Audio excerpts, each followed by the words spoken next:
रोना बंद करो बेबी, कर्क विला। रात का वक्त। विद्युत की मर्सिडीज विला के मेन गेट के अंदर एंटर करती है। उसकी कार जैसे ही रुकती है वैसे ही वहां खड़े हुए बॉडीगार्ड में से एक गार्ड जल्दी से आकर उसकी कार का डोर ओपन करता है तो विद्युत अपने गोद में सोए हुए हर्षित को आराम से पकड़ते हुए कार से बाहर निकलता है। हर्षित को सुकून के साथ सो रहा था। उसे इस बात का होश ही नहीं था वो कहाँ है और किसके साथ है। इस वक्त वहाँ पर जितने भी बॉडीगार्ड थे उन सब की नज़रें भले ही नीची थी, पर विद्युत की बाहों में एक लड़के को देखकर उन्हें एक बड़ा झटका लगा है। विद्युत अपने एक्सप्रेशनलेस फेस के से अंदर की तरफ बढ़ जाता है। वो लिविंग एरिया में एंटर करता है तभी उसकी नज़र सोफे पर बैठे हुए शख्स पर जाती है। उसे देखकर विद्युत की भौहें तन जाती है। वो शख्स अपने दोनों हाथ पैंट की पॉकेट में डाले उसके आगे खड़ा होते हुए बोलता है, कहाँ थे अब तक और ये कौन है? वो शख्स हर्षित का चेहरा देखने की कोशिश करते हुए बोलता है, क्योंकि हर्षित अपने दोनों हाथ विद्युत की गर्दन पर लपेटे हुए उसकी गर्दन में अपने चेहरे को छुपाए हुए सो रहा था। विद्युत बिना किसी भाव से शख्स की तरफ देखते हुए बोलता है, किस लिए आए हैं आप यहाँ? अभिषेक, जो विद्युत का बड़ा भाई है, वो बोलता है, तुम्हें क्या लगता है कि मैं किस लिए यहाँ आया हूँ? अगर तुम्हें लगता है मैं डैड की सिफारिश करने आया हूँ तो ऐसा बिल्कुल नहीं है। I have not meet you for a long time so I just came to meet you. इतना बोलते हुए वो अपनी तिरछी नज़रों से हर्षित की तरफ देखते हुए बोलता है, ये कौन है? क्या तुम इससे प्यार करते हो? ये सुनकर विद्युत बोलता है, पहले तो आप धीरे बोलिए वरना ये उड़ जाएगा, और एक बात की ये मेरा बेबी है। मुझे नहीं पता मुझे इससे प्यार है या नहीं, पर अब से ये मुझे मेरे पास चाहिए। मैं इसे खुद से दूर नहीं जाने दे सकता। इसकी एक पल की दूरी भी मुझसे बर्दाश्त नहीं होती। ऐसा लगता है इसे हर पल हर वक्त अपनी नज़रों के सामने रखो। विद्युत की बात सुनकर अभिषेक धीरे से उसके माथे को टच करते हुए बोलता है, कहीं तुम्हें बुखार तो नहीं है? तुम ये क्या बोले जा रहे हो? जो इंसान अपने पास किसी को आने नहीं देता वो एक छोटे से लड़के के लिए इतना पॉजेसिव हो गया है। विद्युत हर्षित के माथे पर किस करते हुए बोलता है, कुछ ही दिन हुए हैं मुझे इससे मिले हुए और इतने कम दिनों में ये मेरी जान बन गया है। मैं इस पर किसी की नज़रें फिर या एक खरोच भी बर्दाश्त नहीं कर सकता। जिसे सुनकर अभिषेक बोलता है, अच्छा है, कम से कम कोई तो तुम्हारे दिल में उतरा।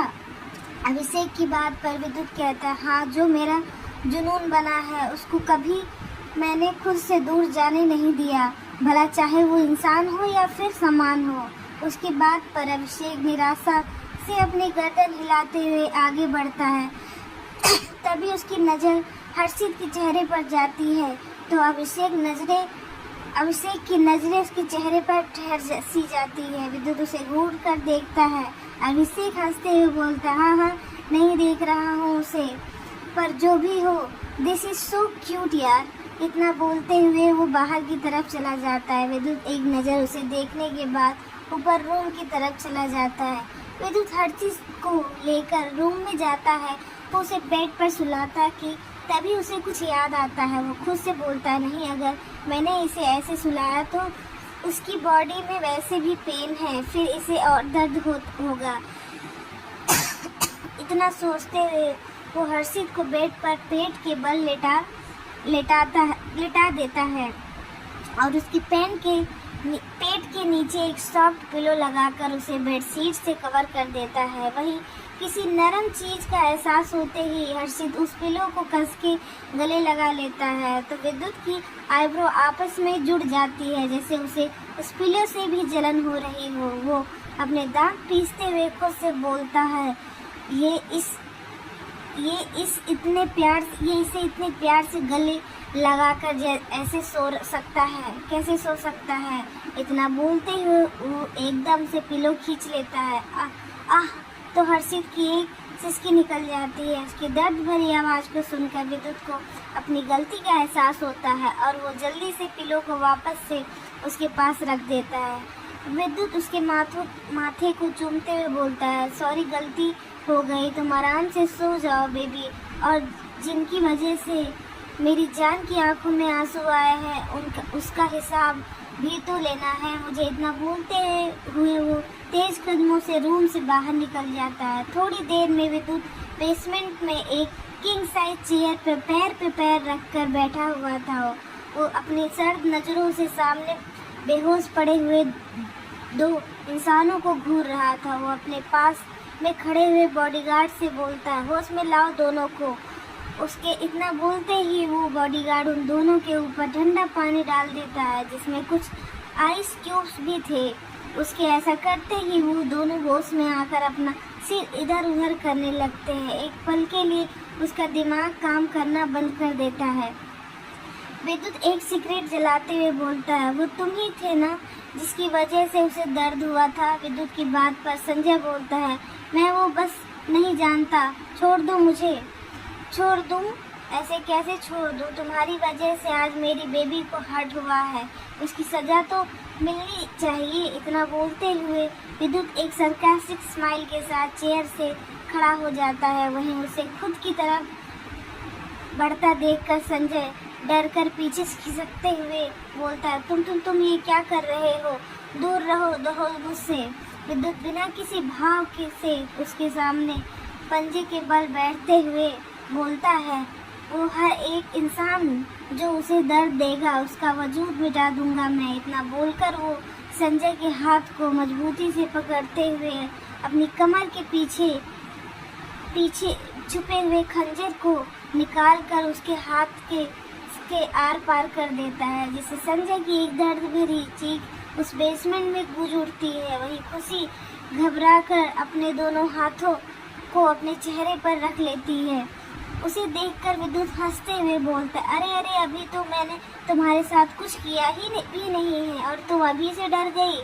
इतना बोलते हुए वो सर्द आवाज़ में बोलता है, तुम्हारे लिए आसान सी सज़ा, खुद को थप्पड़ मारो। उसकी बात सुनकर खुशी हैरानी भरी नज़रों से उसकी तरफ देखने लगती है तो विद्युत अपने दोनों हाथ पैंट की पॉकेट में डाले खड़े होते हुए बोलता है, क्या तुम्हें सुनाई नहीं दिया मैंने क्या कहा? देखो अगर मैं मारने पर आया तो तुम दोबारा बचोगी नहीं। खुशी विद्युत की दोनों पैर पकड़ते हुए रोते हुए बोलती, प्लीज़ मुझे छोड़ दो, इसमें मेरी कोई गलती नहीं है। विद्युत उसे खुद से दूर करने की कोशिश करते हुए बोलता, stay away from me, I don't like anyone coming close to me excepted my Harshit. इतना बोलते हुए उसकी आंखें सर्द हो जाती है। उसे देखकर खुशी जल्दी से अपने गाल पर एक थप्पड़ मारते हुए बोलती है, अब ठीक है। हालांकि उसने थप्पड़ काफ़ी तेज मारा था, फिर भी विद्युत अपने गर्दन नामे हिलाते हुए बोलता है, पर आवाज़ तो आई नहीं। इतना बोलते हुए वो एक झन्नाटेदार थप्पड़ खुशी के गाल पर जड़ देता है, जिससे एक पल के लिए उसका दिमाग ब्लैंक हो जाता है। उसे इस वक्त मानो ऐसा लग रहा था जैसे उसका जबड़ा टूट गया हो।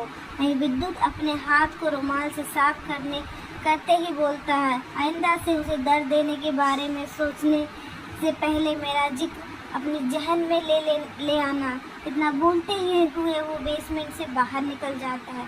इधर हर्षित अपने रूम की खिड़की से नीचे देखते हुए बोलता है, बस अब एक यही रास्ता है यहाँ से भागने का। तभी पीछे से एक सर्द भरी आवाज़ आती है, ऐसा करने के बारे में सोचना भी मत, वरना तुम्हारे साथ अच्छा नहीं होगा। आवाज़ सुनकर हर्षित घबरा जाता है। वो धीरे से पीछे पलट कर देखता है जहाँ विद्युत अपने दोनों हाथ पैंट की पॉकेट में डाले हुए अपनी सर्द नज़रों से उसे घूर रहा था। उसे देखकर हर्षित की नज़रें झुक जाती है। विद्युत अपने पीछे खड़े हुए सर्वेंट से बोलता है, गेट आउट। उसकी बात सुनकर वो सर्वेंट जल्दी से अपने हाथ में पकड़ी हुई खाने की ट्रे को कॉफ़ी टेबल पर रखने के बाद बाहर की तरफ चला जाता है। विद्युत अपने कदम उसकी तरफ बढ़ाते हुए बोलता है, यहाँ से भागने के बारे में सोचना भी मत। अगर तुमने मुझसे दूर जाने की कोशिश की तो तुम सोच भी नहीं सकते मैं तुम्हारे साथ क्या करूँगा। इतना बोलकर वो उसके हाथ को पकड़कर फिर बोलता है, खाना खा लो, तुम्हें भूख लगी होगी ना। ये सुनकर हर्षित अपने कदम पीछे लेते हुए बोलता है, मुझे कुछ नहीं खाना, प्लीज़ मुझे यहाँ से जाने दो। विद्युत उसके दोनों हाथ मजबूती से पकड़ते हुए दीवार से लगाते हुए बोलता है, अपनी जिद के आगे मुझे किसी की जिद नहीं दिखती और मेरी जिद है तुम अपने पास रखना। विद्युत की बात सुनकर हर्षित के माथे पर पसीने की बूंदें उभर जाती है। उसे कुछ समझ नहीं आ रहा था कि वो यहाँ से कैसे भागे। वो विद्युत को खुद से दूर करता है, जिससे विद्युत 2 कदम पीछे हो जाता है। हर्षित उसकी तरफ देखते हुए रोते हुए बोलता है, प्लीज़ मुझे यहाँ से जाने दो, प्लीज़ मुझे आपके साथ नहीं रहना है। तो विद्युत उसके हाथ को पकड़ने की कोशिश करते हुए बोलता है, रोना बंद करो बेबी। हर्षित अपनी नज़रें चारों तरफ घुमाता है, तभी कॉफ़ी टेबल पर जाती है। वो अचानक से टेबल पर रखी हुई फ्रूट बास्केट में से नाइफ उठाकर अपनी कलाई पर रखते हुए बोलता है, दूर रहिए मुझसे, मेरे पास मत आइएगा। उसकी इस हरकत से विद्युत की आंखों में खून उतर आता है। विद्युत बेहद खतरनाक आवाज़ में बोलता है, डोंट यू डेयर हर्षित, छोड़ो उसे, तुम्हें लग जाएगी, लग जाने दीजिए, पर मुझसे दूर रहिए। इतना बोलते हुए हर्षित नाइफ को अपनी कलाई पर हल्का सा दबाता है तो हर्षित की कलाई से खून रिसने लगता है। ये देखकर विद्युत की आंखें लाल हो जाती है। वो अपनी आवाज़ को नॉर्मल करने की कोशिश करते हुए बोलता है, देखो मैं तुम्हारे पास नहीं आ रहा, पर प्लीज़ बच्चा उसे नीचे रख दो, देखो तुम्हें लग रही है। इतना बोलते हुए विद्युत की नज़रें उसकी खून से सनी हुई कलाई पर जाती है, जिसे देखकर वो मजबूती से अपनी आंखें बंद कर लेता है। विद्युत अपने हाथ की मुट्ठी मजबूती से करते हुए बोलता है, मैं तुमसे आखिरी बार बोल रहा हूँ, उसे नीचे रख दो। ये सुनकर हर्षित अपनी गर्दन में हिला देता है, जिसे देखकर विद्युत टेबल पर से अपना फ़ोन उठाकर उसे हर्षित की तरफ करते हुए बोलता है, तुम क्या चाहते हो, मैं इन दोनों को मार दूँ? विद्युत की बात सुनकर हर्षित फ़ोन की स्क्रीन को देखता है, जहाँ संजय और खुशी अभी भी बेहोशी की हालत में बेसमेंट में पड़े हुए थे। उन दोनों की हालत देखकर हर्षित हकलाते हुए बोलता है, नहीं प्लीज़ प्लीज़ उन्हें कुछ मत करिएगा। विद्युत जैसे ही उसकी नज़रें फ़ोन की स्क्रीन पर देखता है तो वो जल्दी से उसके पास जाकर उसके हाथ से नाइफ छीनकर नीचे फेंक कर एक जोरदार थप्पड़ हर्षित के गाल पर जड़ देता है, जिससे हर्षित फर्श पर गिर जाता है। उसकी आंखों से आंसू निकलने लगता है। उसके गोरे गाल पर विद्युत की उंगलियों के निशान छप जाते हैं। तो फ्रेंड्स चलिए मिलते हैं नेक्स्ट चैप्टर में। अब देखते हैं विद्युत अपनी जुनून कैसे हर्षित के सामने दिखाता है। क्या हर्षित झेल पाएगा इसे? तो बाय बाय।